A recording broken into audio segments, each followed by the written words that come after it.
espero em Deus que Deus possa trabalhar essa área na sua vida, no seu coração. E eu não queria rasgar seda com você, eu queria já assim de imediato falar que o cristianismo é um movimento muito difícil. Porque o cristianismo quebra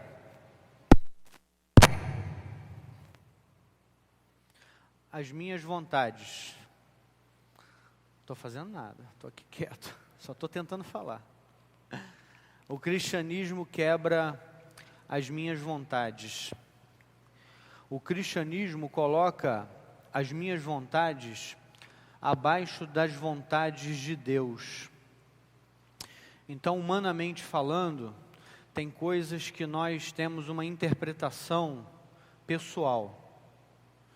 E aí, quando nós somos ofendidos, principalmente, de imediato, nós queremos revidar, nós queremos trocar, nós queremos pagar na mesma moeda. Mas isso é uma perspectiva humana. Se você e eu queremos viver, de fato, o que a Bíblia nos ensina, precisamos não interpretar as minhas vontades, mas o que a palavra de Deus diz. Jesus, ele reúne os discípulos.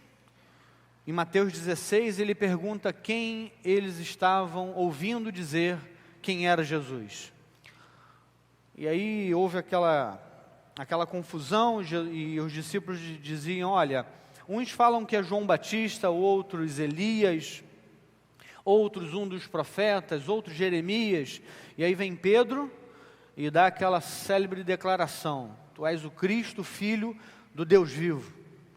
E aí Jesus vai dizer, olha, foi o meu Pai dos céus que te revelou isso.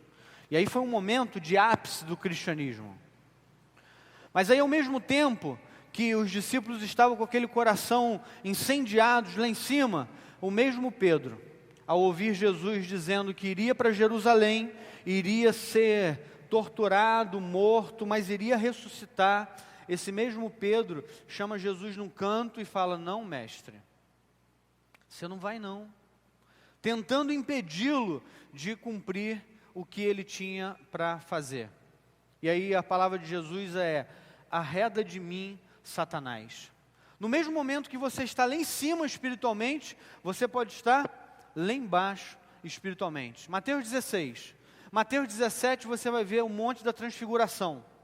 Lá em cima, Pedro mais uma vez lá em cima, extasiado com a presença de Moisés e Elias, e a transfiguração de Jesus a ponto de não querer nem mais descer. Querendo fazer 3 cabanas, ele poderia ficar no relento, porque se tinha Moisés, Elias e Jesus e 3 cabanas, ele iria ficar no relento, mas ele não estava preocupado com isso.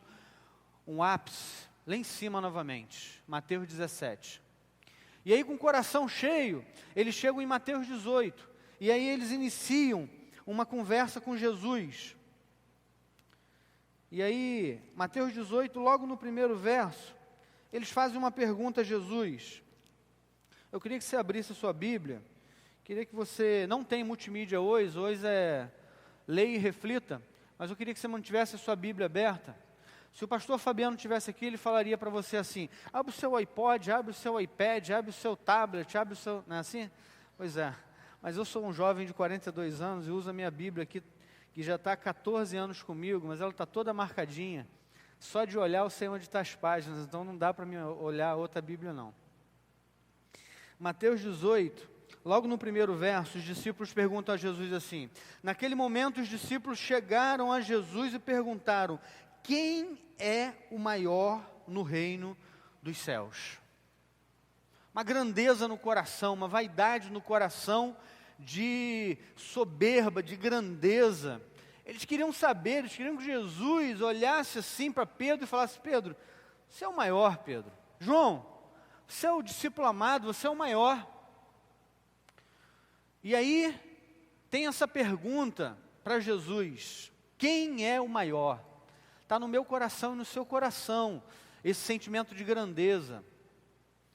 Se a gente não tomar cuidado, isso aflora. sentimento do homem de ser grande, de ser notado, de querer estar em evidência. Aí Jesus joga eles lá para baixo, no lugar deles. Passa um pouquinho aí, no verso 4, a resposta de Jesus: portanto, e aí eu falei isso quarta-feira, você que não pôde vir ao culto quarta-feira, sempre que você estiver lendo a sua Bíblia, pare um pouco nos detalhes. O portanto, quando aparece na Bíblia, é porque ele quer dizer que depois do portanto, tudo está condicionado ao que ele falou antes do portanto. E aí, Jesus então vai explicar: portanto, quem se faz humilde como esta criança, este é o maior no reino dos céus. Não um coração soberbo, não um coração que deseja grandeza, não um coração que quer ser notado. Mas espera aí, Jesus joga lá para baixo. Jesus fala: olha, você precisa ser humilde. E é engraçado que a pergunta deles é: quem é o maior? Numa direção de uma pessoa. Mas Jesus tira do foco de uma pessoa e bota no foco de uma atitude, de um comportamento. Ou seja, não é uma pessoa. Na verdade, podem ser várias pessoas, mas desde que esteja esse comportamento, humilde, como uma criança. E Jesus vai seguindo o texto e ele vai falar: ó, ai daqueles que fizer tropeçar um desses meus pequeninos. Então, a gente aprende que é possível alguém que tenha um coração soberbo fazer tropeçar alguém que tenha um coração humilde. É possível que alguém que está inclinado a ter um coração cheio de si, faça você, com um coração cheio de humildade, tropeçar. Aí Jesus vai falar: ai daqueles que fizer tropeçar um desses meus pequeninos. E ele vai falar: olha, é melhor que você amarrasse uma pedra de moinho no pescoço e se jogasse ao mar.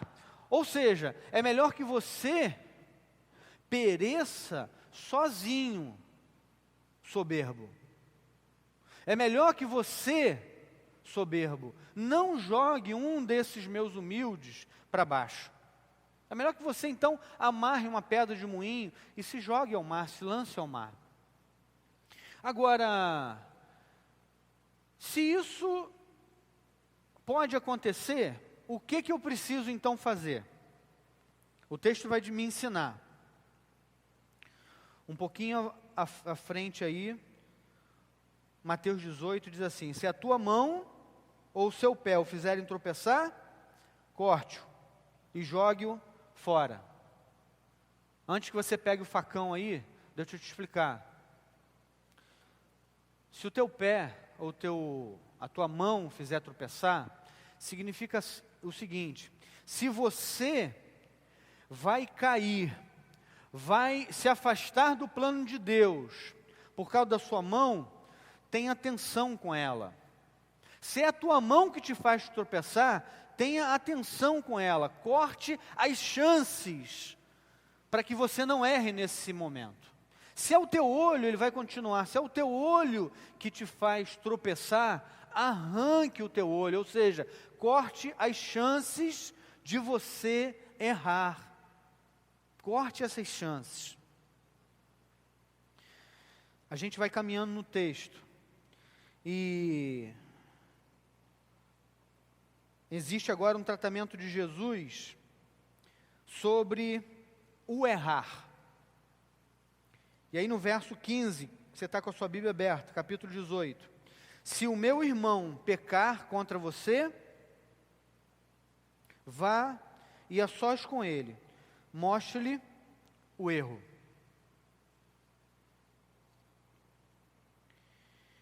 E aí a gente vai entrar um pouco no texto, porque eu só fiz esse panorama para você entender que o cristianismo não é um movimento de oba-oba, que o cristianismo não é um movimento fácil, mas é a única possibilidade que nós temos de termos acesso com Deus através do sangue de Jesus, que pode nos purificar de todo mal, que pode nos enquadrar novamente no nosso caminho.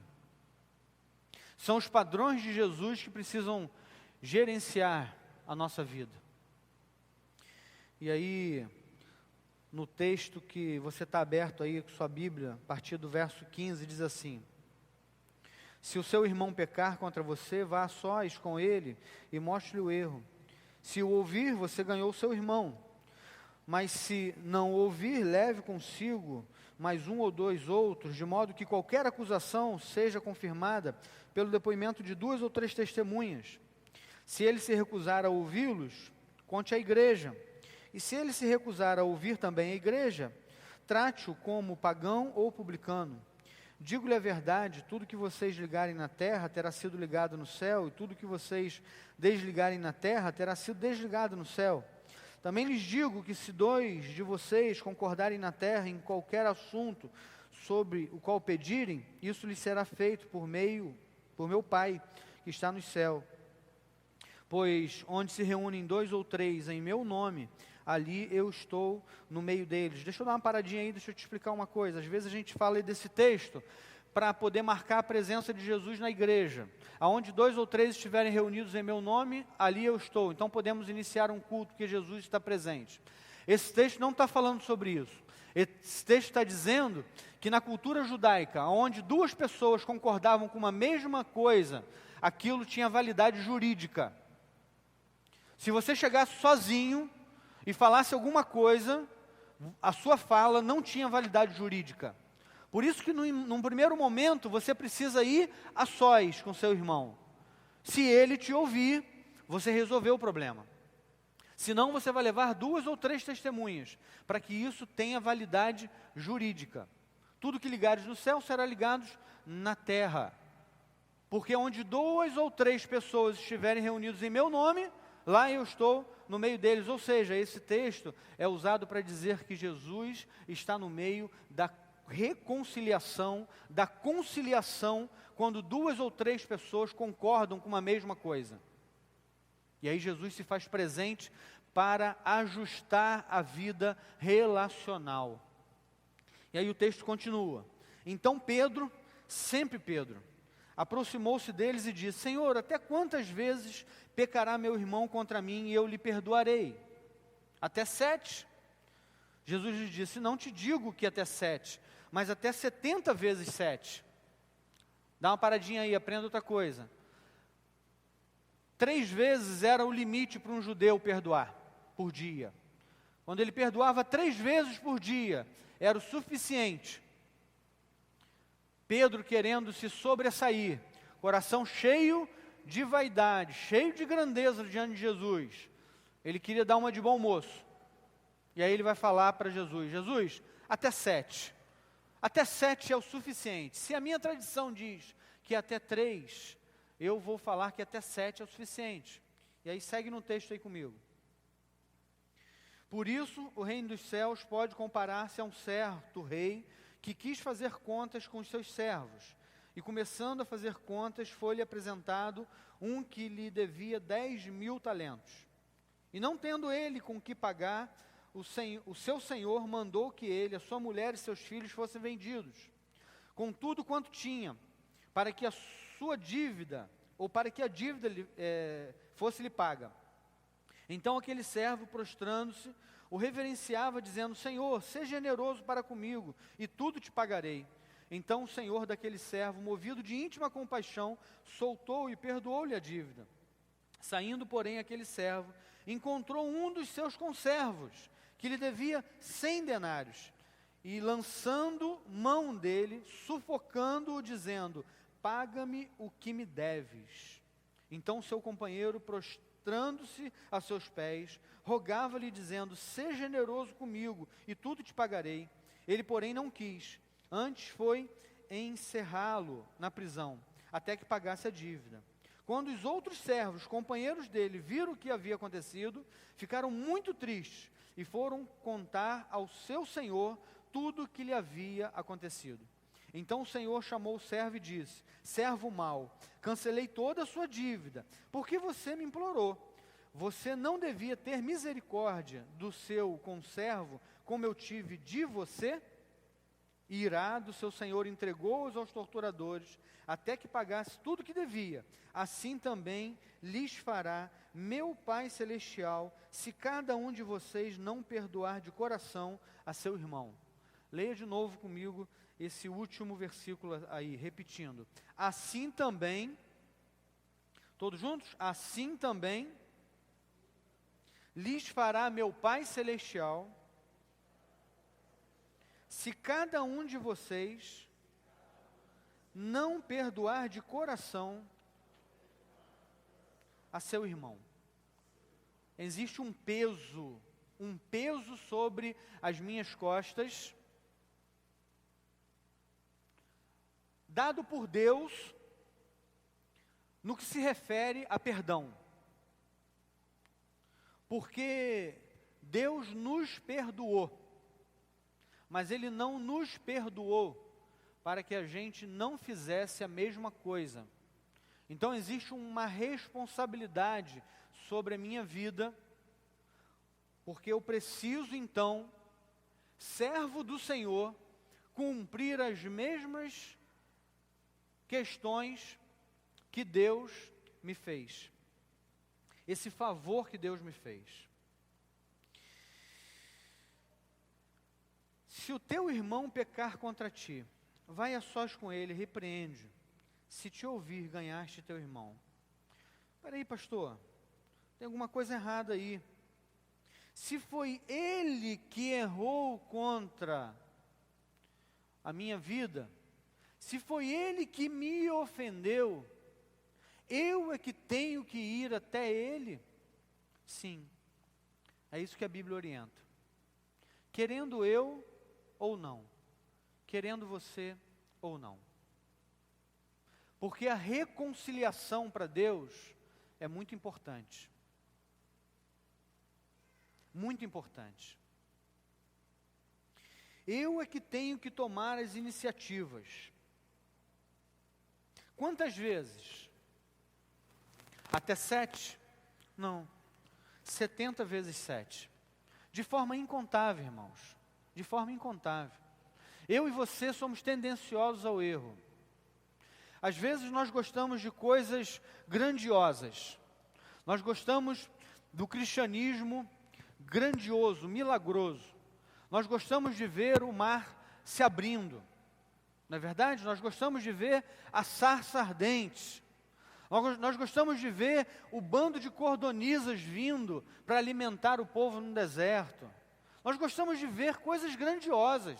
Nós gostamos de ver o monte da transfiguração. Jesus transfigurado, Elias, Moisés, aquele envolvimento espiritual. Mas nós erramos em coisas práticas, simples, em que a palavra de Deus é muito clara. Mateus 7, versículo 1. Não julgueis, para quê? Para que você não seja julgado. Os nossos olhos são julgativos. A nossa cabeça, ela é julgativa. Nós, quando olhamos alguém ou algum comportamento, nós automaticamente tomamos a toga de juiz, colocamos a nossa toga de juiz e julgamos as pessoas. Mas está escrito, não julgueis, para que não sejam julgados. Se o teu irmão errar contra ti, vá até ele. É isso mesmo. Romanos 12, verso 18 diz assim, se possível, quando depender de vós, tende paz com todos os homens. Tem situações que não dependem de nós. Tem situações que não dependem. Tem situações que você vai procurar o ajuste,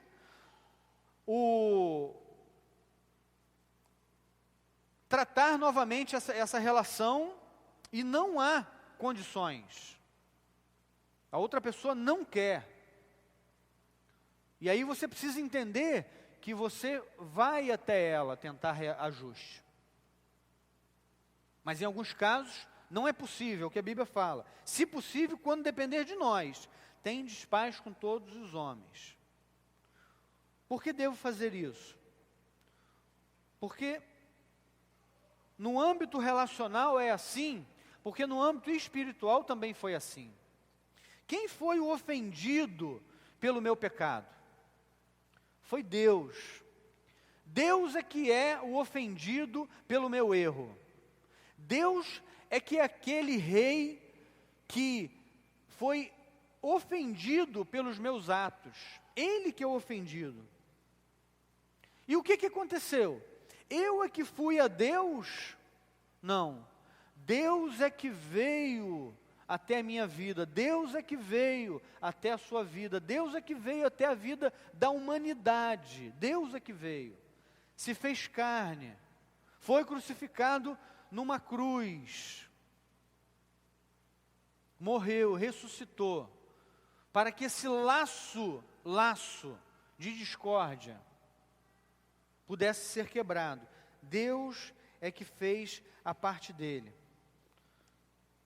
Esse texto da parábola que Jesus conta não está falando sobre financiamento, agiotagem de um rei que emprestou recursos para que pudesse ter lucro abusivo com isso.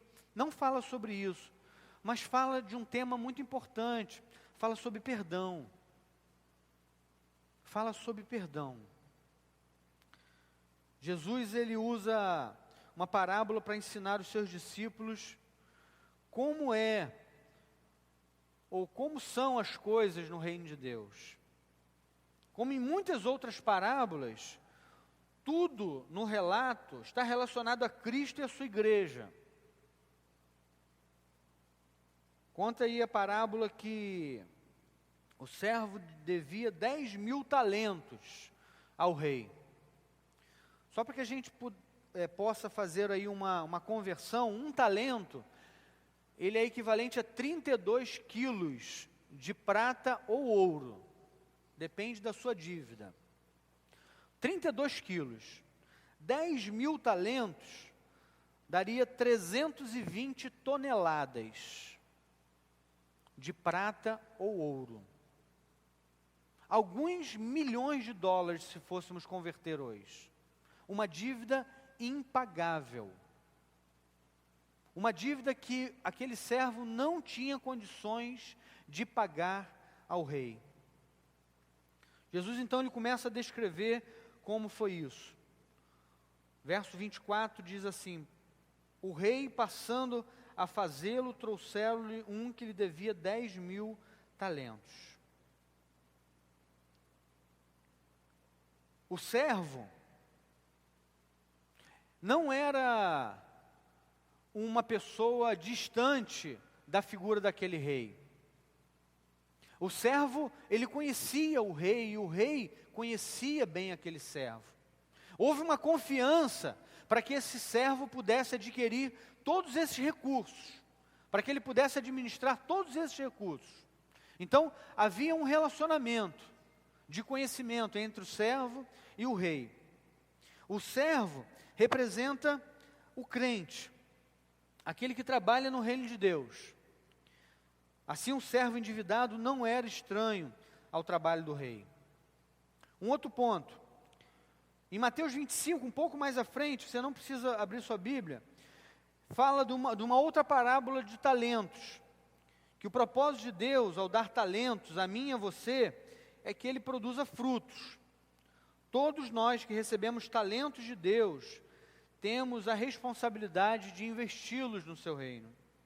Deus não dá talento de forma indiscriminada, de forma aleatória. Ele tem uma expectativa, quando Ele deposita em você os dons e os talentos que Ele te dá. O servo que está agora diante do rei para prestar conta, provavelmente era um homem que o rei gerava muita expectativa na vida dele. Por isso ele tinha essa grande quantidade de talentos.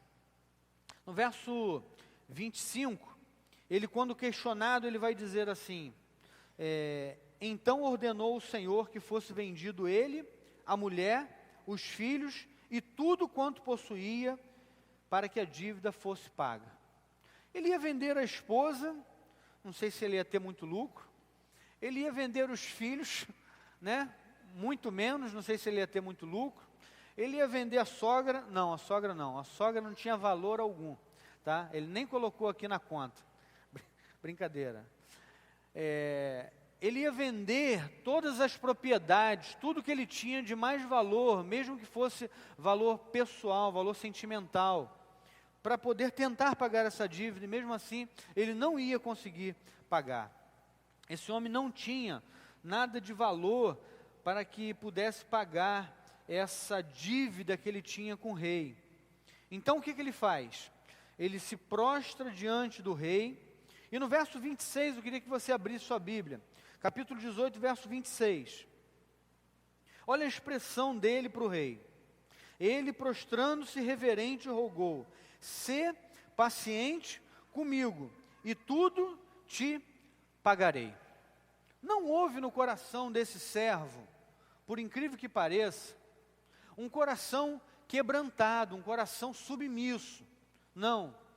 Houve ainda no coração dele uma tentativa de usar a força humana, o braço humano, para que ele pudesse pagar essa dívida com o rei. Sê paciente comigo e tudo te pagarei. É importante saber que esse homem, ele não estava ajoelhado, arrependido. Ele estava, na verdade, bajulando esse rei, tentando adular o seu senhor. Não estava pedindo ao rei perdão, mas paciência. Há uma diferença quando você se achega ao rei e pede perdão, e quando você se achega ao rei e pede paciência. Ele pediu a esse rei paciência. Ou seja, me dê um pouco mais de tempo. Com as minhas forças eu posso resolver essa questão. Eu posso compensar o meu erro, eu posso compensar o meu pecado e satisfazer todas as suas exigências. A verdade é que não havia condições desse servo pagar a esse senhor o que lhe era devido. Jesus então continua a parábola e diz no verso 27, e o senhor daquele servo compadeceu-se, mandou-o embora e perdoou-lhe a dívida. O Senhor usou de graça real. O Senhor usou de misericórdia com ele. Eu queria que você não esquecesse essa palavra. O Senhor usou com esse servo, que não tinha condições de pagar essa dívida. Esse Senhor usa esse servo, mesmo com o coração não quebrantado, mesmo um coração ainda tendencioso a querer consertar o erro com as suas próprias forças, mas esse rei usa de misericórdia para esse seu servo que lhe devia milhões e milhões e não teria condições de pagar. Eu queria aprender nessa noite apenas 2 pontos. Por que o servo foi perdoado? Por que o rei iria se compadecer de uma pessoa que pede a ele paciência? Por que o rei iria se compadecer de uma pessoa que estava bajulando o rei e não arrependido pelo erro que tinha cometido? O servo não estava arrependido. Na verdade, ele parece um ator, sem essa intenção de mudar o que havia errado. Por que o rei, então, se compadeceu dele? Não foi por causa das suas lágrimas, não foi porque o servo suplicou paciência e mais tempo, não foi porque ele tinha nenhum tipo de credencial. O rei se compadeceu por causa da terrível enfermidade do seu coração. Ele estava com aquele coração e aquela mente enferma, doente, achando que ainda tinha condições de reverter todo o quadro que ele se encontrava. Somente um terrível delírio poderia levar esse servo a acreditar que poderia realmente pagar uma dívida desse tamanho ao seu senhor.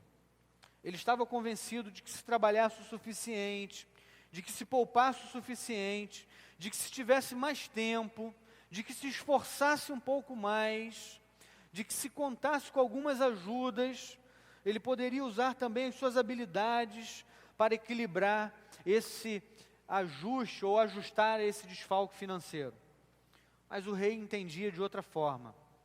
O rei, olhando para aquele servo, o rei ele não vê nenhuma condição disso acontecer, nenhuma quantidade de mérito naquele homem, de uma força de vontade, nenhuma dessas qualificações poderia resolver esse enorme débito no qual esse homem tinha se envolvido. O rei sabia disso, e sabia então que somente a graça dele, somente o favor imerecido dele, poderia apagar essa dívida que estava na sua conta, esse escrito de dívida. Jamais poderemos reembolsar ou restituir a Deus pelas nossas transgressões. Jamais poderemos pagar a Deus pelos nossos erros, pelos nossos pecados. Jamais teremos condições de pagar a nossa dívida. Podemos orar até ficar roxo. Você pode vir à igreja até ficar roxo, se consagrar até ficar roxo, ter boas intenções. Nada disso. A nova aliança deixa isso bem claro. No Velho Testamento, o adultério, ele foi declarado como pecado, a ser punido severamente. Jesus, quando vem e faz a nova aliança, ele vê o pecado do adultério de modo ainda mais sério. Ele diz que se uma pessoa se quer olhar para outra com olhar de cobiça, já está errando, já está adulterando. Em resumo, a nova aliança e as suas exigências de Deus, de santidade, tornam impossíveis fazermos por conta própria. Sozinho, pela minha força, eu não consigo. Então, por que o servo perdoa? Por que o servo é perdoado? O servo da parábola foi perdoado unicamente pela compaixão e pela misericórdia de Deus. E aí, para a gente encerrar, segunda pergunta que eu preciso fazer ao texto: qual é então esse peso da minha responsabilidade? Qual é o peso da responsabilidade que o servo recebeu? Ao perdoá-lo, o rei pôs sobre ele uma pesada responsabilidade. Essa responsabilidade foi ainda maior que o peso da dívida. Em verdade, o servo agora devia ao seu senhor mais do que nunca. O que o servo devia? Ele era responsável por perdoar também o seu conservo, aquele que devia uma migalha para ele, em comparação com tudo que ele devia ao rei. Que bom, ele chega em casa então e olha para o seu conservo e perdoa o seu conservo. Não foi isso que aconteceu. Diz o texto que ele vai e agarra o seu conservo pelo pescoço, enforca o seu conservo pelo pescoço e cobra a dívida que ele tinha com ele.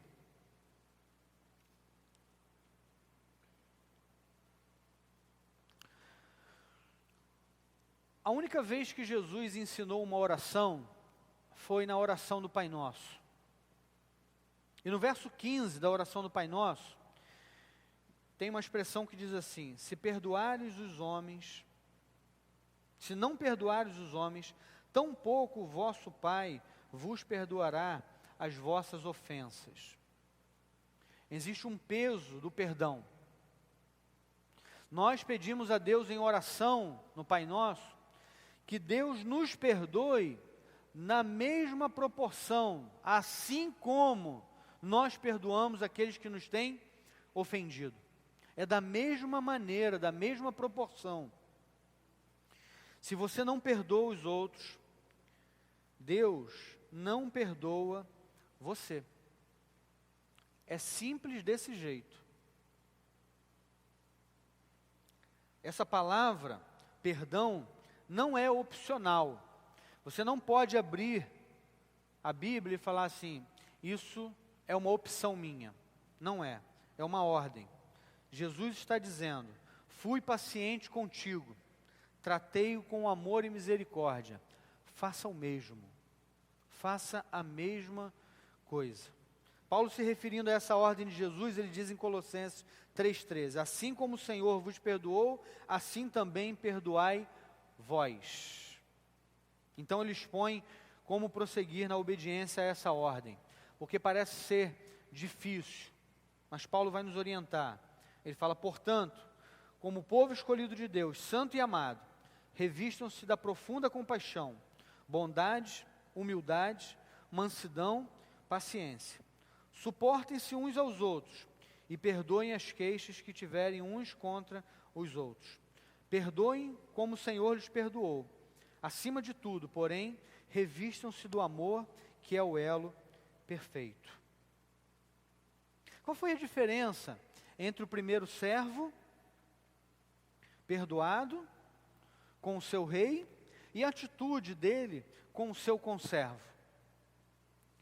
O servo recebe de Deus misericórdia, e o servo dá ao seu conservo justiça. Engraçado que os dois deviam, tanto o conservo devia ao servo, como o servo devia ao rei. A questão aqui não era a dívida, os dois eram devedores. A questão aqui é como um foi tratado e como ele tratou. Nós, aí eu vou falar para a gente aqui, nós gostamos de ser tratados com misericórdia, mas quase sempre queremos tratar o outro com justiça.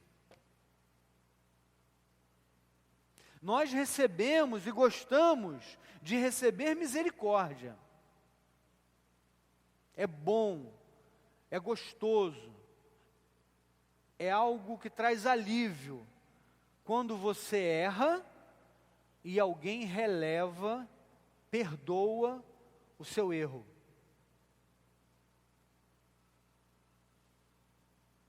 Mas normalmente, nós tratamos o outro com justiça. Mas ele fez isso comigo. Mas ele falou assim, assim, assim comigo. Mas ele teve esse tipo de comportamento comigo. E aí a gente trata o outro com justiça. E se você for entrar na razão da justiça, você está certo. É justo que você cobre, mas não é misericordioso. Porque se você recebe misericórdia, você deveria entregar misericórdia. Porque se todas as vezes que eu e você erramos, se Deus nos tratasse com justiça, estaríamos perdidos. Olha como Jesus nos trata. 1 João 1,9: se confessardes os vossos pecados, Ele é fiel e justo para vos perdoar os pecados. Deus nos trata com misericórdia. Quando erramos, nos aproximamos de Deus e clamamos ao Senhor: Senhor, tenha misericórdia de mim. Eu falhei nesse ponto, eu errei nesse ponto. E aí Jesus nos perdoa, porque Ele nos trata com misericórdia.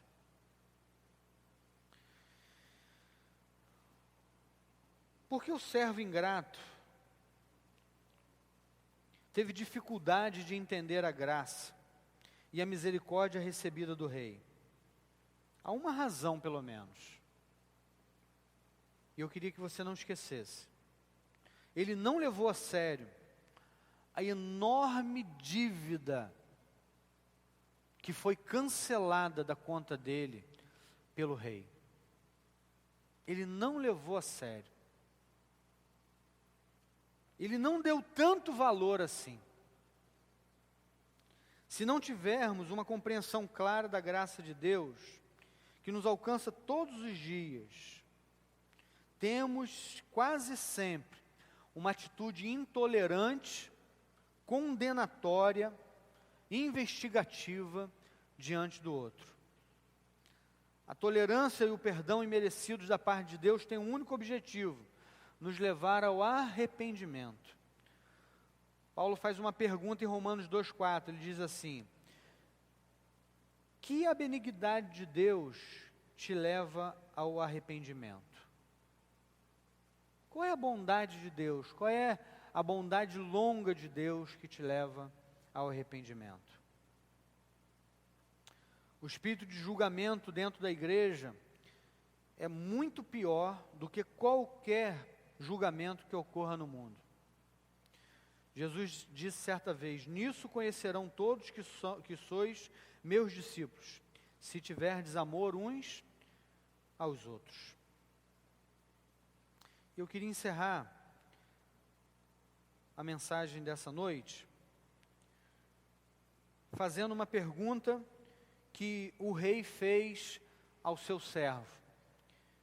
Ele pergunta assim: você não devia ter misericórdia do seu conservo, como eu tive de você?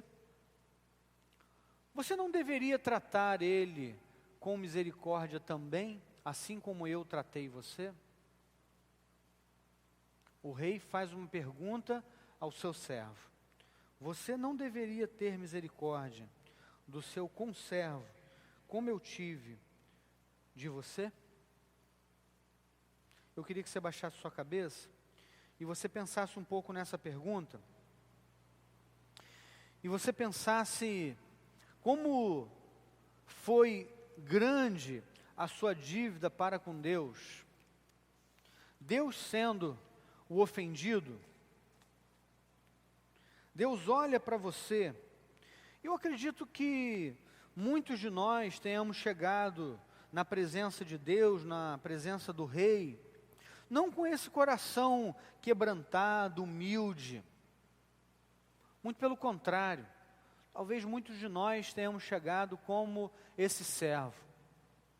Senhor, tenha paciência comigo, eu vou tentar melhorar, eu vou tentar abandonar o vício, eu vou tentar abandonar essas coisas que me afastam do Senhor, eu vou tentar. Mas o rei olha para o meu coração e olha para o seu coração, um coração que não tem condições de acerto, se não for a graça do rei, a graça do Senhor, a maravilhosa graça real. E aí ele olha para o meu coração e olha para o seu coração e fala: servo, pode ir embora, a sua dívida para comigo está paga, acabou, você não me deve mais nada. Mas quantos de nós, recebendo essa liberação dessa dívida, essa misericórdia do Senhor, quantos de nós tratamos o nosso irmão com tanta justiça? Queremos ser justos o tempo todo, quando às vezes o que o nosso irmão mais precisa é de misericórdia. Eu queria te convidar a pensar um pouco sobre isso.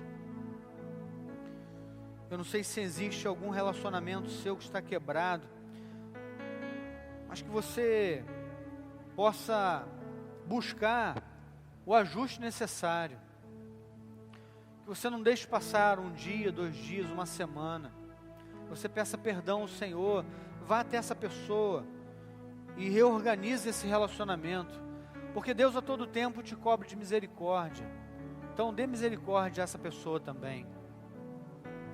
Mas talvez você nos visite essa noite e você ainda não experimentou dessa graça do Rei. E o mundo lá fora te cobra justiça. Mas o Rei Jesus quer te encher de misericórdia. O Rei Jesus quer estender misericórdia para a sua vida. O Rei Jesus nessa noite te convida: vem até a minha graça, ao meu trono de graça. O meu trono de graça você vai encontrar misericórdia, graça, favor imerecido. Quando você olha para dentro de você, você não vê nada de especial. Quando você olha para dentro de você, você não vê nada que possa ter valor. Mas o Rei Jesus quer te convidar a que você possa receber misericórdia e graça, a que você possa receber perdão dos pecados, para que você tenha a capacidade de perdoar aquele que porventura vai te ofender. eu queria te estender esse convite também.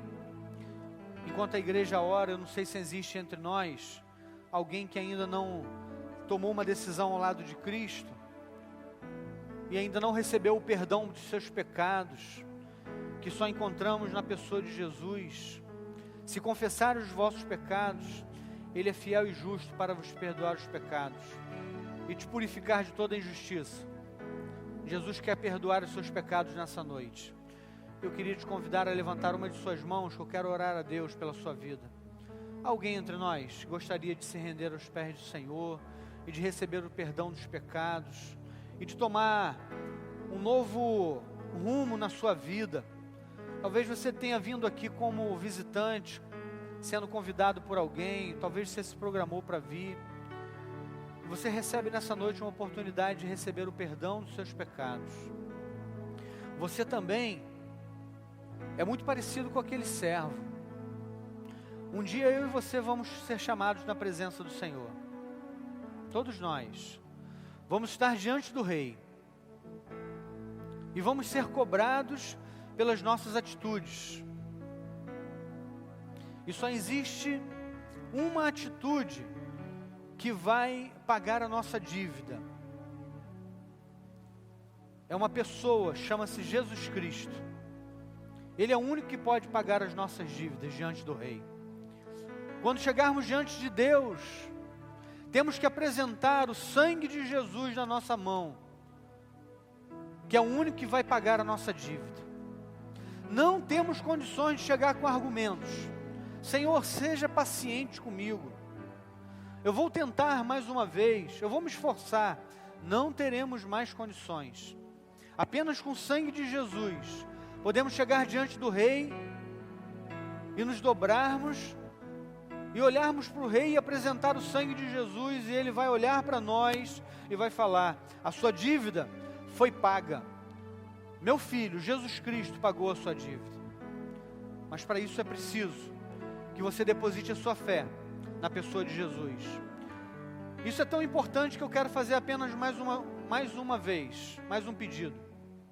Eu queria que, de pureza de coração, se você quer nessa noite entregar a sua vida a Jesus, quer pedir a Jesus para cancelar a sua dívida, para que você possa chegar diante do Rei com as suas dívidas pagas, eu queria que você levantasse uma de suas mãos. Eu quero orar a Deus pela sua vida. Há alguém entre nós? Eu vou orar ao Senhor. Deus, muito obrigado, porque nós vamos chegar, ó Pai, diante do Rei com a nossa dívida paga, porque Jesus pagou a nossa dívida. Obrigado pelo sangue derramado na cruz. Obrigado pelo perdão dos pecados. Obrigado porque temos na pessoa de Jesus o sacrifício único, suficiente para pagar todos os meus erros, todos eles. Se pelo padrão humano eu posso achar que eu ainda estou bem em relação a tantas outras pessoas, quando eu olho para o padrão de Deus, eu vejo que diante do Rei eu não tenho argumentação, e apenas o sangue de Jesus vai me livrar dessa condenação eterna. Mas agora recai sobre mim, ó Deus, o peso de praticar a mesma misericórdia que eu fui alcançado. Que o Senhor me ajude os meus irmãos, para podermos estender misericórdia, mesmo quando o nosso coração às vezes deseja justiça, que nós possamos dar misericórdia ao nosso irmão, e perdoar 7 vezes, 7 vezes 70, não importa, quantas vezes for preciso, porque o Senhor nos perdoa dessa maneira. O Senhor não coloca uma quantidade de erros na nossa vida. O Senhor nos diz que se todas as vezes nós confessarmos os nossos pecados, nós receberemos da parte do Senhor o perdão para eles. Obrigado porque temos um Deus que se compadece das nossas fraquezas. O nosso sumo sacerdote, Jesus Cristo. E por isso podemos nos achegar ao seu trono da graça, para recebermos graça e misericórdia. Pai, abençoe tantos jovens que vieram nessa noite, que o Senhor continue produzindo nos seus corações, ó Deus, o desejo da Tua palavra. Que essa noite, ó Deus, tenha sido para cada um de nós uma experiência com o Senhor. Que a Tua palavra, como diz, não volta vazia, que ela possa fazer morada no coração daqueles que ainda não tiveram, ó Deus, o perdão dos seus pecados. E que no momento, ó Deus, oportuno, o Senhor possa lhes apresentar, ó Deus, mais uma oportunidade. Nós oramos e Te agradecemos em nome de Jesus. Amém, Deus. Amém. Ari?